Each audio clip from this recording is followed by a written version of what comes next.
Nah, jadi ada 5 contoh takbir dan mengangkat tangan. Jadi amun kita masih termasuk dalam nang 5 itu masih baik saja artinya. Nah amun kurang daripada nang 5 itu lain daripada nang 5 macam cara bertakbir itu, nah itu perlu dibujurakan, dicucukakan namanya nang pas. Ahmad ya habibi, Ahmad ya habibi, Ahmad ya habibi, ya habibi, salam alaika, salam alaika. Bismillahirrahmanirrahim. Alhamdulillah wassalatu wassalam ala rasulillah sayyidina wa maulana Muhammad ibni Abdillah wa ala alihi wa sahbihi wa man tabi'a hudah, amma ba'd. Qala al-musannif al-imam al-arif billah hujjatul islam Abu Hamid al-Ghazali rahimahullah wa nafa'ana bi ulumihi fid dharain, amin.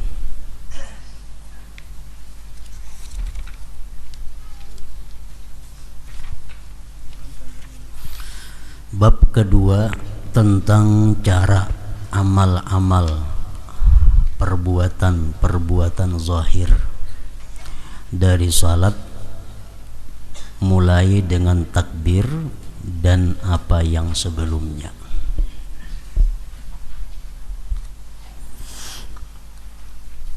Sayugianya bagi orang yang salat apabila selesai dari wudu dan bersuci dan dari kotoran di badan, tempat dan pakaian, dan menutup aurat dari pusat sampai ke lutut kalau laki-laki, kalau perempuan seluruh tubuh kecuali muka dan 2 telapak tangan. Nah, sesudah selesai itu untuk tegak berdiri dengan menghadap kiblat.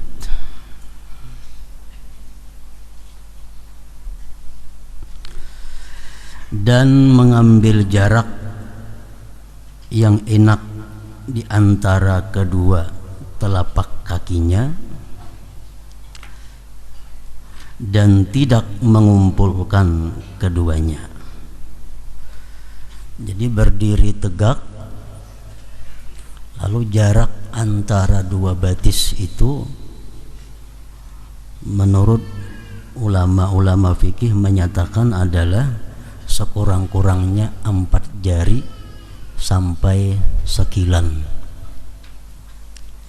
Jadi kita meranggangakan 2 telapak batis itu 4 jari paling kada, atau paling lebar sekilan jarak antara 2 batis.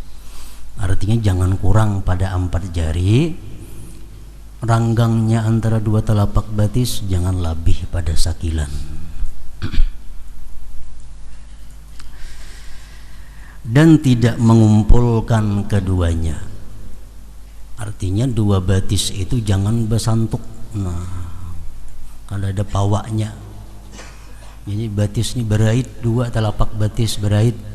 Nah, jangan macam itu. Ranggangakan. Dan tidak mengumpulkan keduanya. Sesungguhnya hal itu termasuk sesuatu yang menunjukkan atas fikih seseorang. Artinya hendak mengetahui orang itu berilmu atau kada, sembahyangnya itu itihi 2 batisnya kayak apa inya maandak. Bilanya bahasta-hasta parak, nah berarti kada berilmu orang itu. Atau batisnya betatai wara santok kiri lawan kanan, nah itu menunjukkan orang kada berilmu. Kalau orang berilmu itu mesti maandak batisnya itu 4 jari ranggangnya atau paling ranggang sekilan.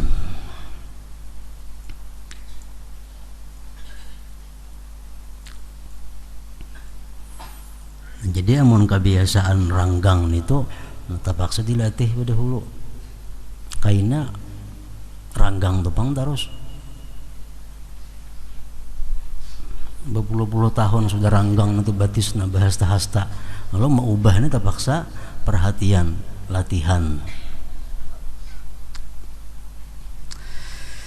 Nabi sallallahu alaihi wasallam telah melarang dari merapatkan dua batis tadi, dilarang oleh Nabi, dan berpincang dalam salat.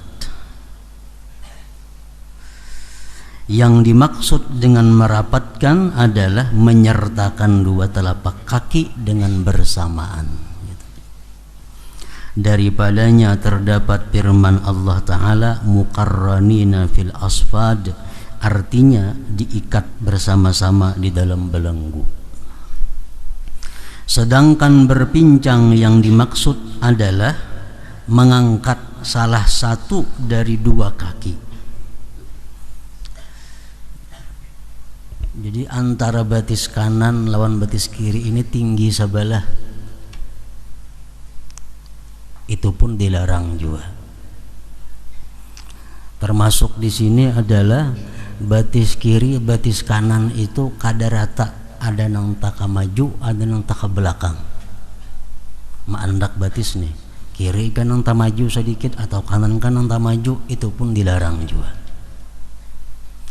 Atau bertumpu tubuh kepada salah satu di antara dua kaki, itu pun termasuk nang dilarang juga.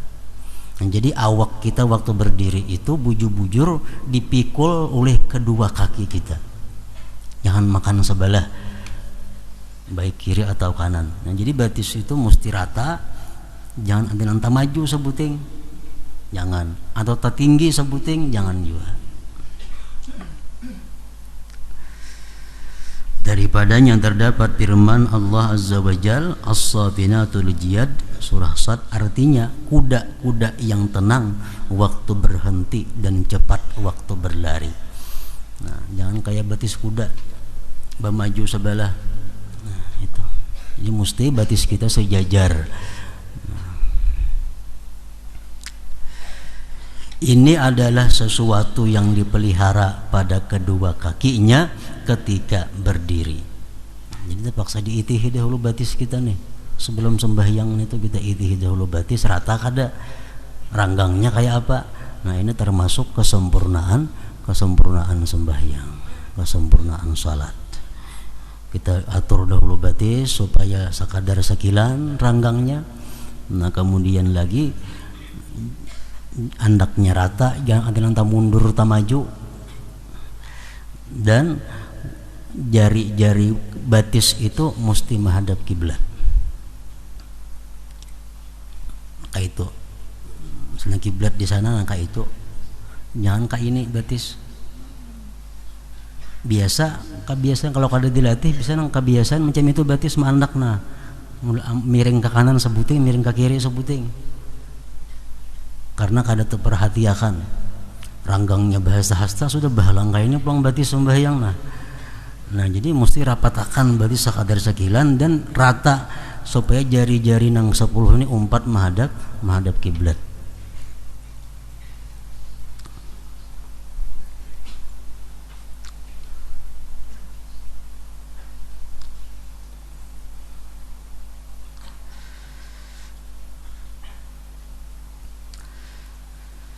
Dan ia memelihara terhadap kedua lututnya dan tulang belakangnya untuk tegak lurus. Adapun kepalanya, jika ia mau maka ia membiarkannya lurus seperti berdirinya, dan jika ia mau maka ia tundukkan. Kepala terserah, hendak cagat kayak awak atau tunduk sedikit, nah itu boleh aja kedua-duanya. Tapi baik nang kepala cagat macam ini atau nang tunduk sedikit itu, mata tetap keintang tempat sujud.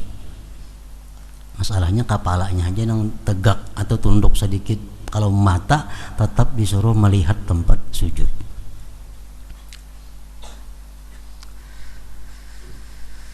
Menundukkan itu lebih mendekatkan kepada khusyuk. dan lebih memejamkan pandangan. Hendaklah pandangannya terbatas pada tempat salatnya yang mana ia salat padanya. Jika ia tidak mempunyai tempat salat, maka hendaklah ia mendekat ke dinding atau hendaklah ia menggaris dengan garis, karena hal itu memendekkan jarak pandangan dan mencegah terpecah belahnya pikiran. Dan hendaklah ia menahan pandangannya dari melampaui tepi tempat salatnya dan batas-batas garis, amunnya di garis. Misal sembahyang di tanah, kada ada besangu pasahapan, kada ada apa garis. Nah, jadi mata kita jangan hendak lewat daripada garis itu. Hendaklah ia terus-menerus pada berdiri, demikian juga sampai ke ruku tanpa menoleh ke kiri atau ke kanan. Ini adalah adab berdiri sembahyang itu. Apabila berdirinya telah lurus menghadap dan menunduknya, demikian juga maka hendaklah ia membaca. Sudah berdiri tegak, batis sudah rata, jarak antara dua batis sudah pas tadi sekilan atau kurang sedikit, maka hendaklah ia membaca Qul a'udzu birabbin nas sampai habis. Itu sunat surah An-Nas. Artinya katakanlah saya mohon perlindungan kepada Tuhan manusia sampai seterusnya. Maksudnya agar membaca surat An-Nas untuk menjaga diri dari syaitan. Karena kita membaca surat An-Nas itu syaitan lari berjauh daripada kita.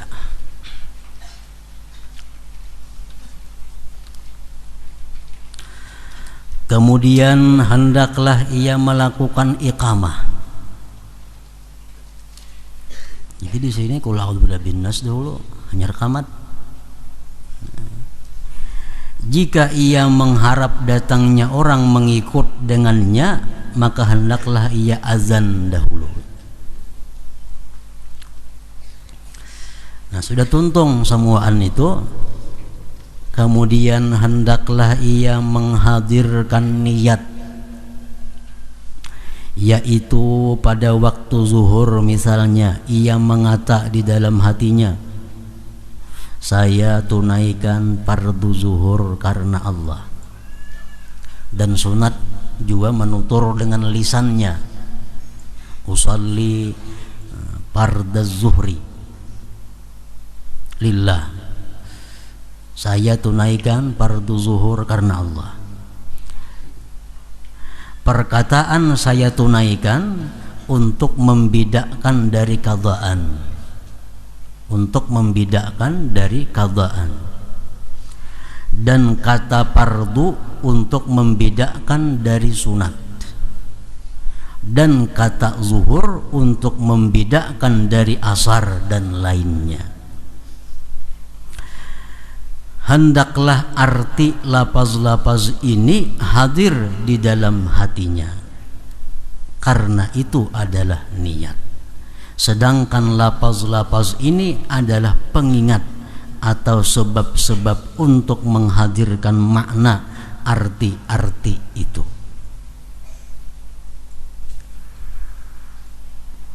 Jadi di dalam niat itu nang wajib ada 3 menurut mazhab kita. Yang pertama yang wajib itu adalah usalli, aku sembahyang. Yang kedua fardu. Yang ketiga zuhur atau asar atau maghrib. Adapun yang lainnya itu 4 rakaat tunai karena Allah Ta'ala itu sunat. Makmuman sunat juga, kecuali sembahyang Jumat. Nah, makmumannya wajib dibuat, wajib dimasukkan. dan usahakan hal itu kekal sampai akhir takbir sehingga tidak hilang.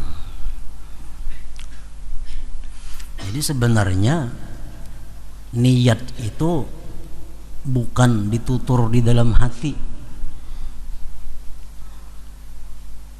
Misal dalam hati kita berkata, aku sembahyang fardu zuhur 4 rakaat. Nah itu ngarannya hadisun nafsi, bukan niat. Tapi untuk orang-orang awam, orang-orang yang masih kada bisa, hal itu masih dibolehkan. Sebenarnya niat itu adalah kesadaran bahwa aku ini melaksanakan sembahyang fardu zuhur. Walaupun kada dibaca berurut, aku sembahyang fardu zuhur, iya nang panjang Allah jadinya. Nah, karena dalam hati waktu Allahu Akbar itu membaca nih itu. Padahal niat itu sebenarnya adalah waktu kita Allahu Akbar itu, mulut kita Allahu Akbar, hati kita sadar kita ini sembahyang fardu zuhur. Cukup itu.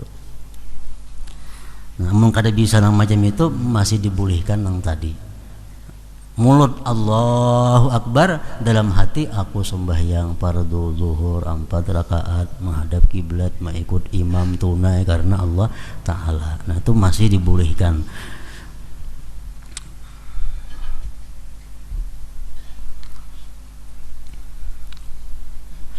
Apabila hal itu telah hadir di dalam hatinya, maka hendaklah ia mengangkat kedua tangannya sampai membetuli dengan kedua bahunya. Setelah melepaskan keduanya, sekira-kira kedua telapak tangannya membetuli dengan dua bahunya dan kedua ibu jarinya membetuli dengan kedua bagian bawah telinganya dan ujung-ujung jarinya membetuli dengan ujung telinganya, agar ia menghimpunkan antara hadis-hadis yang ada padanya, dan ia menjadi orang yang menghadap dengan kedua telapak tangannya dan kedua ibu jarinya ke kiblat, dan ia hamparkan jari-jarinya dan tidak menggenggamnya, dan ia tidak membebani diri pada jari-jari itu dengan merenggangkan dan mengumpulkan, tetapi ia membiarkannya menurut tabiatnya, karena dinakal dalam asar, menyebar dan mengumpul. Ini adalah antara keduanya dan itu adalah lebih utama. Nah, jadi takbir mengangkat kedua tangan itu supaya ujung jari nang di atas ini membetuli atas telinga, ibu jari ini membetuli bawah telinga, macam itu misalnya gitu. Nah, kan membetuli, bukan disantukakan kada. Membetuli. Nah kemudian kedua telapak tangannya menghadap kiblat. Jangan jam itu miring ngarannya. Allahu Akbar, kemana nih hadapnya telapak tangannya? Allahu Akbar, itu mesti telapak tangan keduanya ini menghadap kiblat. Yang kedua, jari ini dibiarkan kayak tabiatnya macam apa? Artinya kada usah diranggangakan, kada usah dirapatakan. Nah, biar seadanya. Nah, ada juga pendapat dirapatakan, ada juga pendapat diranggangakan. Nah, Imam Ghazali mengambil tengah, yaitu jari-jari itu biarkan macam tabiatnya, kada usah diurus. Ada usah diperhatikan macam apa adanya. Nah, dan jangan sekali digenggam.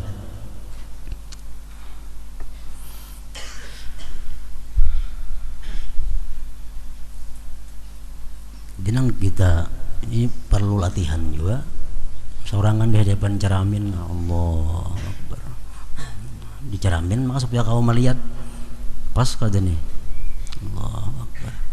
Supaya sembahyang itu bujur-bujur sempurna. Allahu Akbar. Nah, jadi ini ujung jari tengah ini atas telinga sini, hendaknya betulannya telunjuk ibu jari ke bawah telinga sini. Nah, ini. Jadi telapak tangan mesti menghadap kiblat. Ada pendapat yang mengatakan sunat ditundukkan sedikit jarinya, supaya ujung jari menghadap kiblat. Ada juga mengatakan kada usah, rata aja macam itu. Yang penting telapak tangannya menghadap kiblat.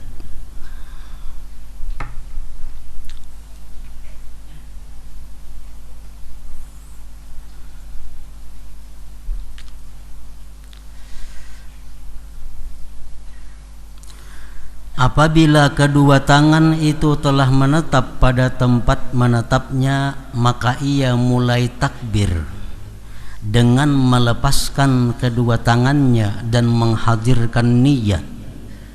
Kemudian ia letakkan kedua tangan itu atas apa yang di atas pusatnya dan di bawah dada.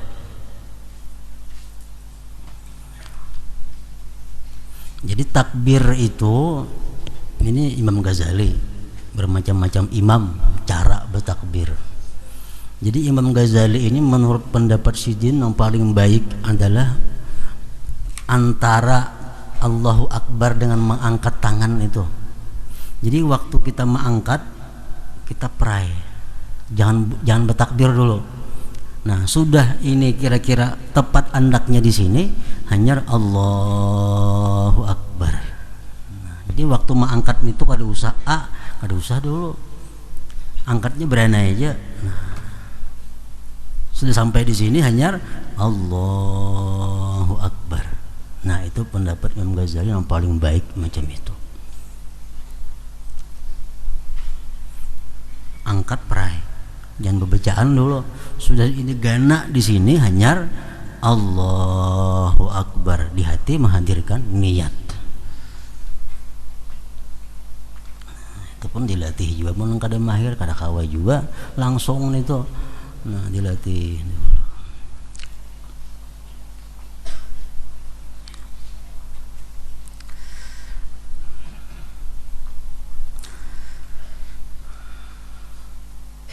Kemudian ia letakkan kedua tangan itu atas apa yang di atas pusat dan di bawah dada. Nah, jadi di atas pusat, di bawah dada.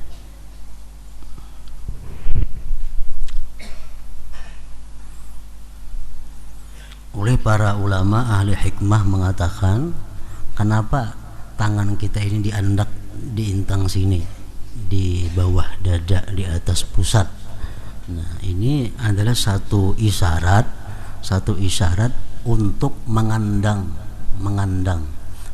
nang apa, supaya hati ini jangan turun ke parut jangan naik ke hati. Kan parut ini pikirannya apa? Parutnya urusan makan, urusan minum, segala macam. Nah, jadi urusan itu supaya jangan sampai naik ke hati. Nah, hati supaya jangan turun ke parut. Jadi isyaratnya dikandang dengan ini, tangan diandak di situ.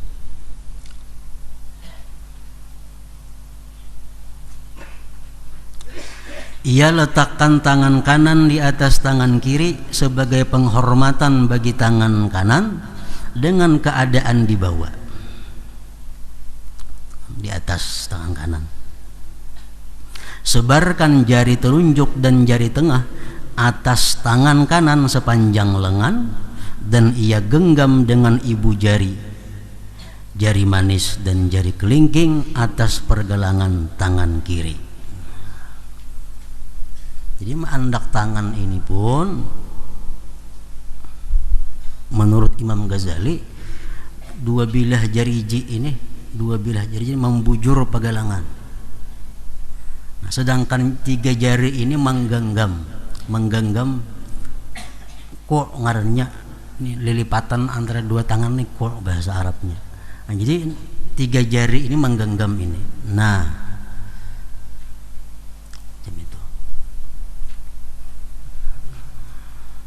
jadi genggam pergelangannya, palipatannya digenggam. Lalu jari dua, telunjuk lawan jari tengah ini membujur tangan. Nah, jam itu. Nah.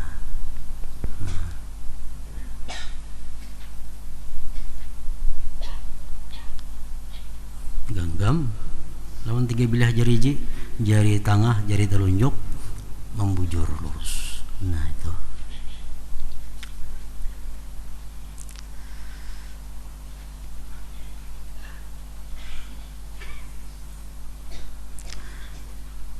Dan telah diriwayatkan bahwa takbir itu dengan mengangkat kedua tangan, ada juga, dan menetapkan keduanya dan melepaskan keduanya, seluruhnya itu tidak mengapa.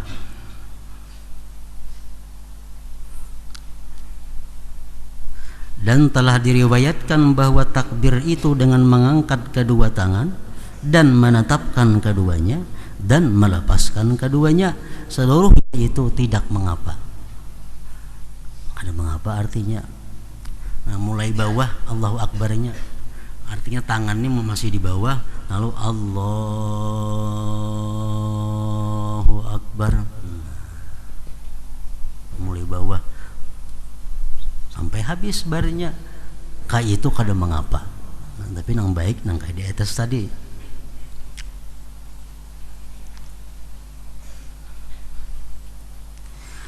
Dan saya memandangnya dengan melepaskan itu adalah layak, karena itu takbir adalah akad.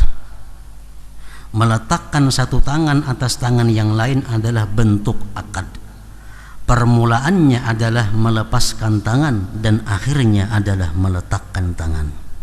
Sedangkan permulaan takbir adalah alif dan akhirnya adalah ra. Maka layaklah memelihara kesesuaian antara perbuatan dan akad. Itu Imam Ghazali memperkuat alasan Sidin yang pertama tadi yang lebih baik.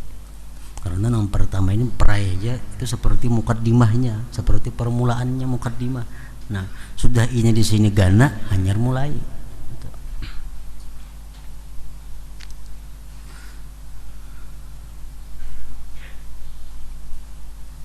Maka layaklah memelihara kesesuaian antara perbuatan dan akad. Adapun mengangkat tangan adalah seperti mukaddimah bagi permulaan itu.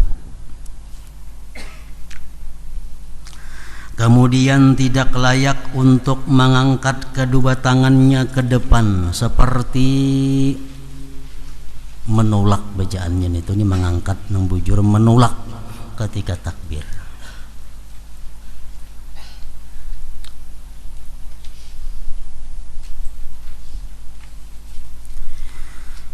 Kemudian tidak layak untuk mengangkat kedua tangannya ke depan seperti menolak ketika takbir itu.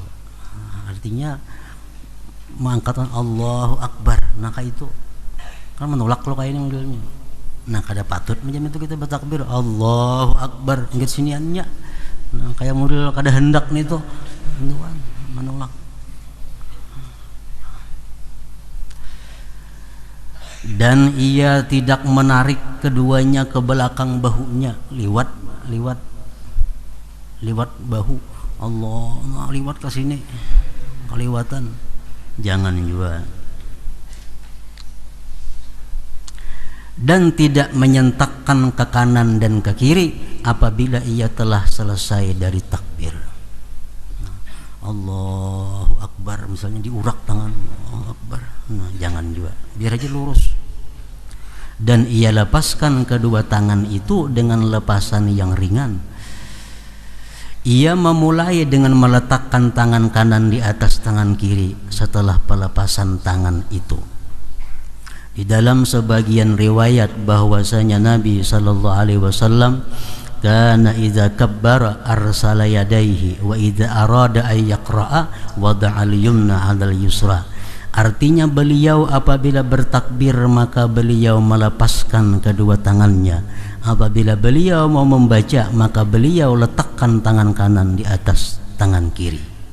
Jika hadis ini sahih maka itu lebih utama daripada apa yang telah kami sebutkan. Namun hadis ini kada sahih, hadisnya dhaif.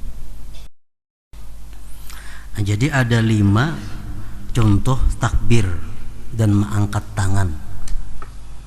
Jadi amun kita masih termasuk dalam nang 5 itu masih baik saja artinya. Nah amun kurang daripada nang 5 itu lain daripada nang 5 macam cara bertakbir itu, nah itu perlu dibujurakan, dicucukakan namanya nang pas. Di nang pertama tadi mengangkat tangan ini praja.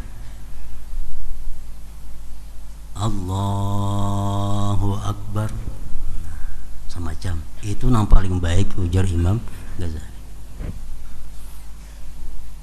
Allahu Akbar, nah, nomor 1 nih tuh.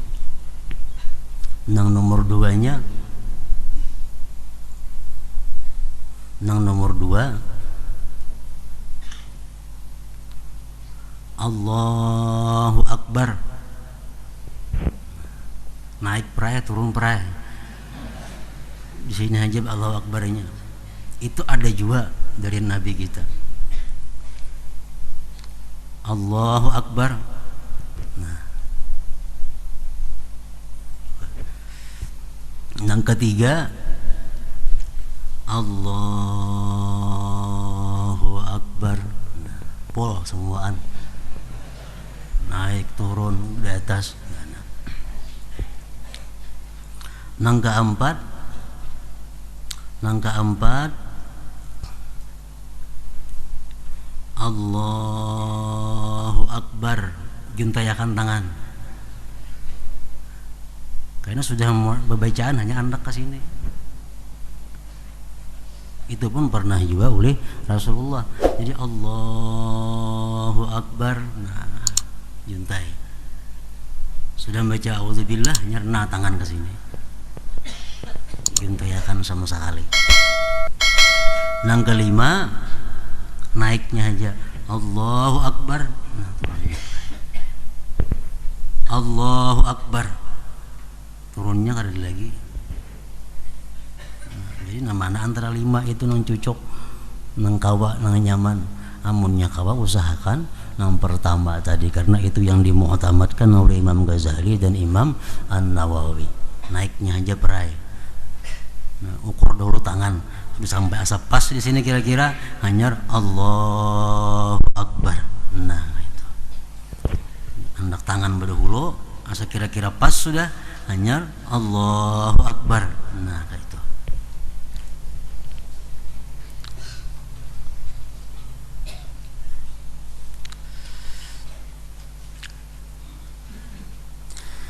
Adapun takbir maka sayogianya untuk mendammahkan hak dari perkataan Allahu dengan dammah yang ringan tanpa bersangatan.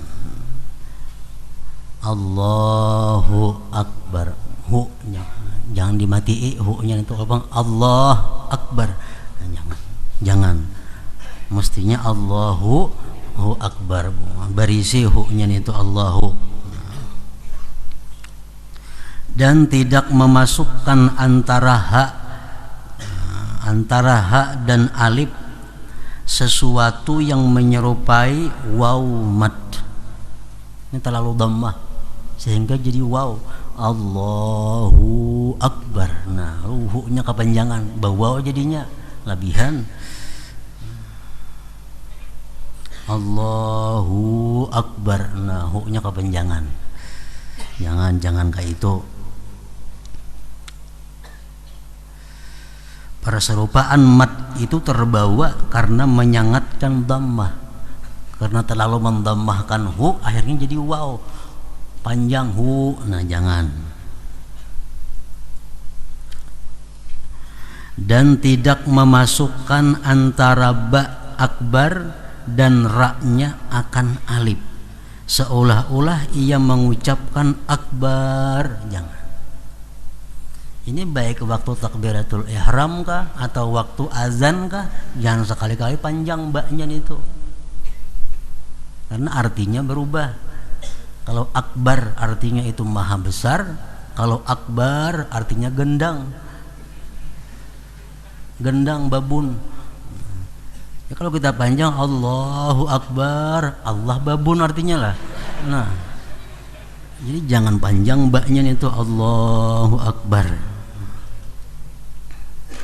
Dan dijazamkan bar ra-nya dan tidak mendammahkannya ra itu. Ra-nya dimatikan.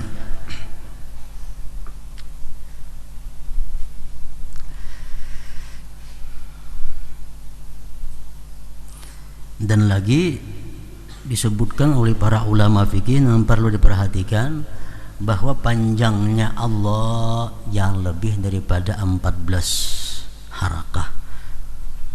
Allah, nah bisa panjang sekali di situ. Allah karena kada bisa berniat, lalu niatnya mulai membaca tadi. Nah, Allah, nah itu boleh, cuma jangan lebih pada 14 harakah. 14 harakah.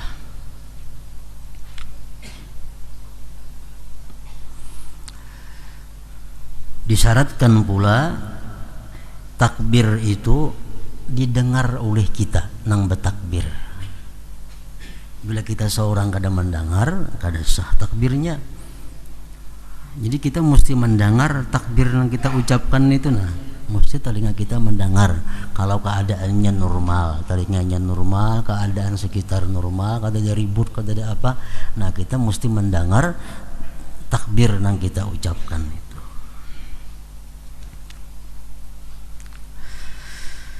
Ini adalah perihal bacaan. Kemudian ia memulai dengan doa istiftah. Begitu Allahu Akbar atau Allahu Akbar, hanya membaca doa istiftah. Kemudian ia memulai dengan doa istiftah. Istiftah artinya pembukaan.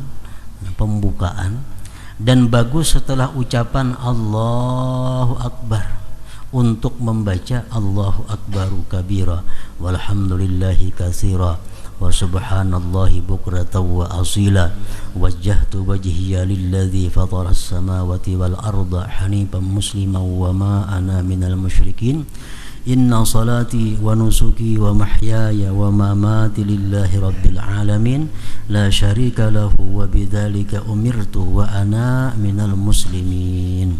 Artinya Allah maha besar, benar-benar maha besar. Segala puji bagi Allah dengan sebanyak-banyaknya. Dan Allah maha suci pagi dan sore. Aku hadapkan wajahku kepada zat yang menciptakan langit dan bumi dan condong dan berserah diri. Dan aku sama sekali tidak termasuk golongan orang-orang yang mensekutukan Allah. Sesungguhnya salatku, ibadahku, hidupku dan matiku adalah bagi Allah Tuhan semesta alam. Tidak ada sekutu baginya, dan dengan demikian saya diperintah dan saya termasuk golongan orang-orang yang berserah diri. Nah, itu maknanya.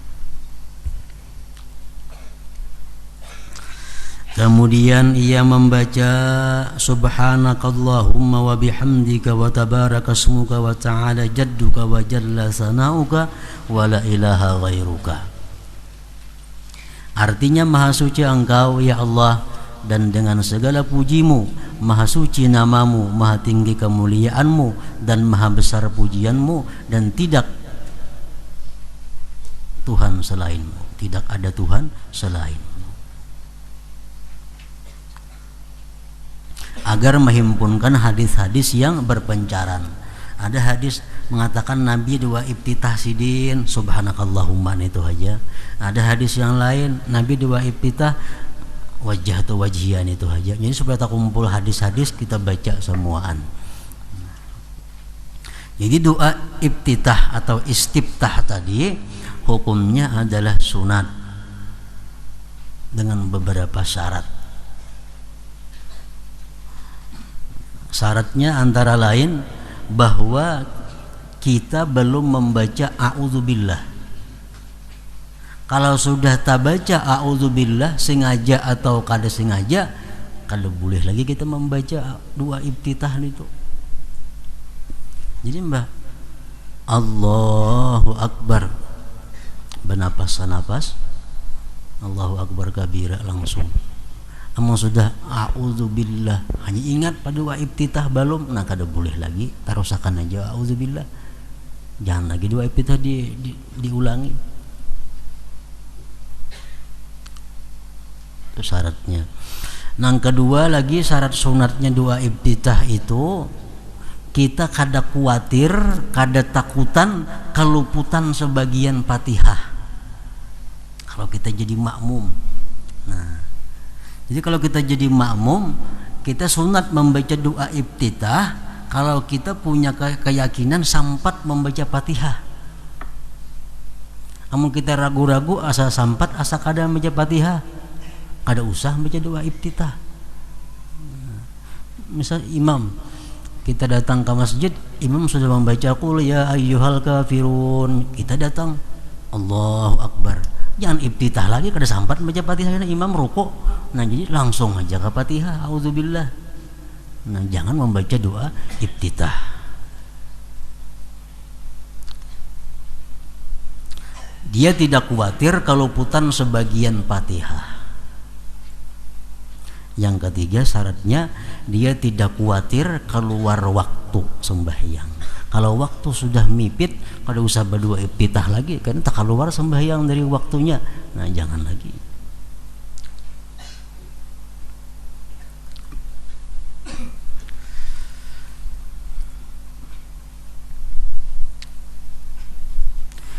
Dan jika ia di belakang imam, maka ia meringkas. Jika imam tidak diam lama, yang mana ia membacanya. Namun kita makmum cukup salah satu di antara dua tadi iftitah, nah mana hendak kita pilih. Kada usah kedua-duanya. Kalau pindah kada sawat kena.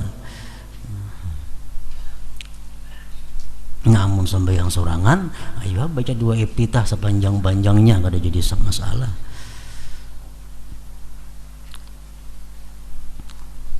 Kemudian ia membaca a'udzubillahi minasyaitonirrajim.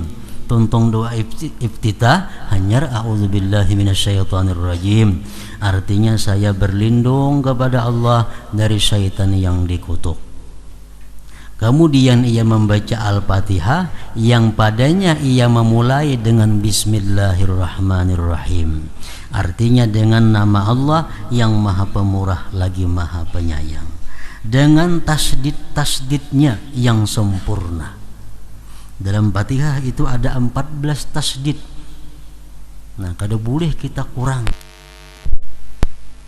Kada boleh kurang, kada boleh lebih daripada 14 tasdid itu.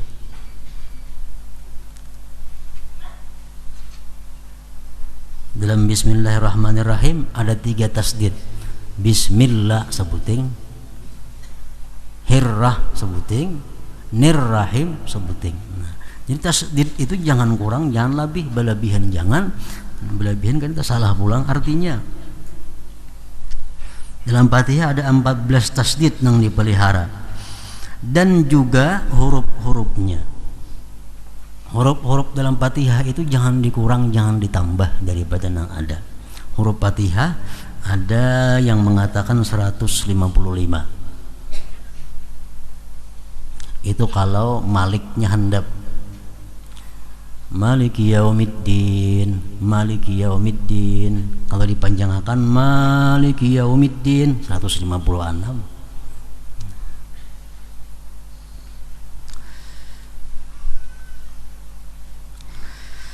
Ia bersungguh-sungguh dalam membedakan antara dad dan za. Dan di akhir Al-Fatihah ia membaca amin, semoga Allah memperkenankannya artinya, dan memanjangkannya akan sebagai panjang amin, dan jangan menyambungnya dengan bacaannya waladhdallin, jangan disambung waladhdallin amin, apa sambung orangnya. Jadi mesti ada di situ diam, sekadar membaca subhanallah waladhdallin amin, nah sekadar subhanallah, untuk membedakan bahwa amin itu bukan termasuk daripada Al-Quran, membedakan amin bukan termasuk bagian dari surat Al-Fatihah. Ia menyaringkan bacaannya pada salat subuh, maghrib dan isya, kecuali jika ia menjadi makmum dan ia menyaringkan bacaan amin. Kemudian ia membaca surat atau sekadar 3 ayat Al-Quran atau lebih, dan akhir surat itu jangan disambung dengan takbir mau turun rukuk, dengan memisah antara keduanya dengan kadar bacaan subhanallah. Lakum dinukum waliyadin. Diam sekadar subhanallah, hanya Allahu akbar ruku. Jangan waliyadin Allahu akbar, nah berait jangan. Membedakan antara Quran surah lawan takbir. Pada salat subuh ia membaca surat-surat yang panjang dari Mufassal, dari Al-Hujurat sampai Amma Yatasa'alun. Itu kalau dalam keadaan suasana yang aman, suasana keadaan tentram. Nabi kita pernah membaca subuh kuliah lawan qul wallahu ahad. Tuntung sembahyang, sahabat bertakun, kenapa andapnya surah pian wahai Rasulullah, biasa panjang-panjang. Di Nabi, aku ada mendengar kekanakan menangis, aku khawatir ibunya terganggu karena sembahyang 4, jadi supaya jangan terganggu. Jadi dalam keadaan yang normal, nah itu ayo ayat yang panjang-panjang sembahyang subuh itu. Dari Al-Hujurat sampai Amma, Waqiah kah, Ar-Rahman kah, yang kedua bacaannya. Pada salat maghrib membaca Mufassal yang pindik dari Ad-Duha sampai An-Nas. Nah kalau maghrib handap-handap. Pada salat zuhur, asar dan isya membaca seperti wassama'i dzatil buruj dan yang mendekatinya. Pada salat subuh dalam perjalanan membaca qul ya ayyuhal kafirun dan qul huwallahu ahad. Subuh dalam musafir. Nah, demikian juga pada 2 rakaat fajar, 2 rakaat sunat subuh, qul ya lawan qul huwallahu juga. Sunat tawaf dan tahiyatul masjid. Ia orang yang salat di dalam seluruhnya itu mengekalkan berdiri dan meletakkan tangan sebagaimana yang telah kami sifatkan di awal salat tadi. Jadi mulai takbir sampai tuntung membaca surah, keadaan berdiri tegak, tangan macam tadi tetap kada berubah sampai hendak ruku. Nah, ruku dan kaitan-kaitannya.